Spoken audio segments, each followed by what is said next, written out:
Հայտարարման շրջանակներում ֆիզիկական անձանց համար լրացուցիչ հարկային պարտավորություններ չի առաջանում։ Հայտարարագիրը ինքը բաղկացած է երկու մասերից։ Առաջին մասը վերաբերում է ֆիզիկական անձանց կողմից հայտարարագրվող եկամուտներին, բացառապես եկամուտներին, իսկ երկրորդ մասը ինքը իր մեջ ներառում է հաշվարկ, որով ֆիզիկական անձը հայտարարագրում է իր պարտավորությունները, որը ենթակա է լինելու վճարման պետական բյուջետը։ Հայտարարագիրը լրացում է բացառապես էլեկտրոնային եղանակով։ Առաջին նպատակը կայանում է նրանում, որ այս համակարգը իր մեջ ներառում է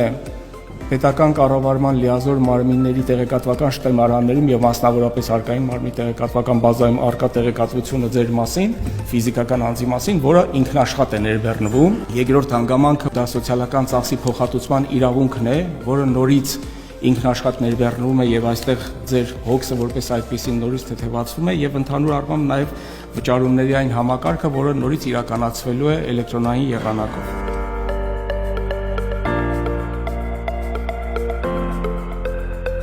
Յուրաքանչյուր ֆիզիկական անձի համար բացվում է իր անձնական էջը, անհրաժեշտ է ունենալ հարկ վճարողի հաշվառման համար։ Հարկային մարմնում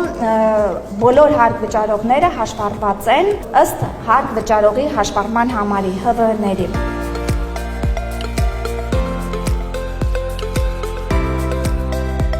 Ցանկացած պահի կարող եք նորից ճշգրտում անել ձեր հայտարարագիրը, ցանկացած անգամ 3 տարի ժամկետում։ Ցանկացած հաջորդ հայտարարագիր նստում է բազայում որպես ճշգրտված։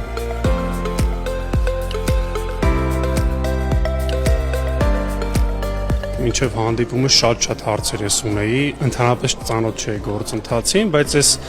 գրեթե 2 ժամը այս հանդիպումը լրիվ հարցերից պատասխանները տվեց։ Ես ինքս հարց չունեցա, բայց գործընկերներից տված հարցերի միջոցով բոլոր ինձ հուզող հարցերի պատասխանները ստացա։